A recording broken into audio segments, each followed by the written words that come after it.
Dear friends, throughout the centuries-long history of Vietnamese ornamental tree art, every tree form and every layer of foliage has been more than simply the result of human shaping. They represent a distillation of philosophy, traditional customs, and ancient Eastern ideas of feng shui. Japanese bonsai is renowned for its simplicity and restraint, often portraying the image of a great old tree that has endured the harsh forces of nature.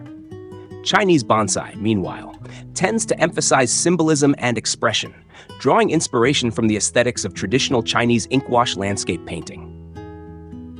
Vietnamese traditional ornamental tree art has developed a distinctive character of its own. It emphasizes order, it follows established principles, and it places great importance on symbolic forms and profound human meanings. When visiting the traditional craft villages of northern Vietnam and walking through their old gardens and long-established nurseries, we can easily encounter san trees with umbrella-like foliage pads, or multiple layers arranged along a single vertical axis, with remarkably straight trunks. This is the Sanh Tán Tầng, the Layered Sanh Tree. It is one of the beautiful symbols of traditional Vietnamese tree-making art. You are now looking at a pair of Sanh Tán Tầng trees from a garden in northern Vietnam. If these trees were kept exactly as they are today, they might be difficult to sell because their traditional form no longer fully matches current market preferences. But when an experienced artist applies a new creative vision, transforming these old trees into multiple new tree materials and then developing them into different forms, the resulting value can sometimes become several times higher. This is a clear example of the flexibility and constantly evolving aesthetic thinking within Vietnam's ornamental tree community. It is a way of preserving the old character and maturity of an ancient tree, while at the same time breathing a new spirit into it, the spirit of the modern age. To understand why the Layered Sanh Tree once held such a dominant position for such a long period, we need to turn back the clock to the period before the 1990s. At that time, traditional homes in the rural areas of northern Vietnam commonly featured 5-bay tiled roof houses with 2 smaller side sections. In front of the house was usually a large brick-paved courtyard, together with a rainwater tank and a row of areca palms as a distinctive landscape feature. Within this highly symmetrical and orderly architectural environment, the art of displaying ornamental trees also followed strict principles of symmetry and balance. People in the past did not usually display a single layered san tree by itself. Instead, they often arranged them as a set.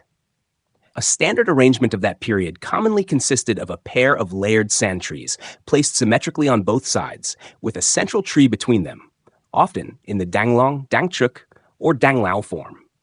The 2 layered san trees played the role of 2 guardians, 2 spiritual pillars standing on either side. Together, they created a garden space that was dignified, orderly, and refined. The number of foliage layers on a layered san tree was never chosen randomly. Each number was carefully calculated according to traditional ideas of feng shui numerology and the Eastern worldview. The first and most common set was known as the Ngu Phúc, the 5 blessings. Its structure consisted of 4 broad, flat, circular foliage layers below, with a semi-spherical top layer known as the Qua Phúc, the blessing fruit. 5 layers in total. The number 5 represents the 5 elements in Eastern philosophy: metal, wood, water, fire, and earth, the fundamental elements believed to constitute the universe. In traditional Vietnamese belief, Ngu Phúc symbolizes 5 complete blessings in human life: Phu, wealth; Quy, prestige and high social standing; Tho, longevity; Cang, health and well-being; and Ninh, peace of mind. Placing a pair of Ngu Phúc trees in front of a home was therefore regarded as a wish for the family to enjoy harmony, completeness, and lasting prosperity. The second set, deeply influenced by philosophical thought, was known as the Thut Hien, the 7 sages. The tree was created with 6 evenly spread, disc-shaped foliage layers and 1 blessing fruit at the top. 7 layers in total. The number 7 was associated with the image of the 7 sages. 7 ancient scholars who were gifted and independent-minded, who looked down upon worldly fame and material gain, and turned toward nature in order to preserve their integrity and noble spirit. For the old artisans, owning and appreciating a set of Thut Hien trees in the garden was not merely a matter of aesthetics. It could also express a clean and cultivated spirit, one that remained free from the competition, controversies, and distractions of everyday life. And at the pinnacle of traditional layered Sanh art was the Khu Phum, the 9 grades. These trees were painstakingly developed with 8 foliage layers, topped by 1 blessing fruit, making 9 layers in total.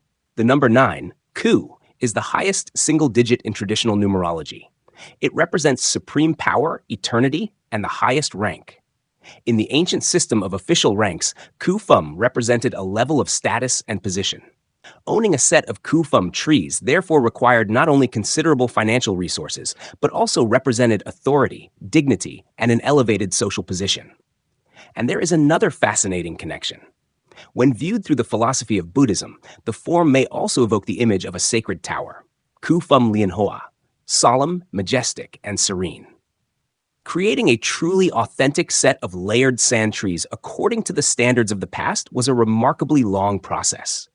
It could take several decades. The artisan would begin nurturing the tree from a young cutting, then gradually train or bind the trunk so that it would grow as straight as a ruler. Once the tree reached a certain height, the branches were carefully distributed in all directions, 4 directions, 8 directions, creating an even structure around the trunk. Each foliage layer was gradually trained outward, forming a perfectly flat circular surface, like a large ornamental disc. As the tree grew older, these foliage discs became increasingly refined. Fine branches became densely interwoven, resembling a series of miniature trays, stacked one above another, from the bottom of the tree all the way to the top.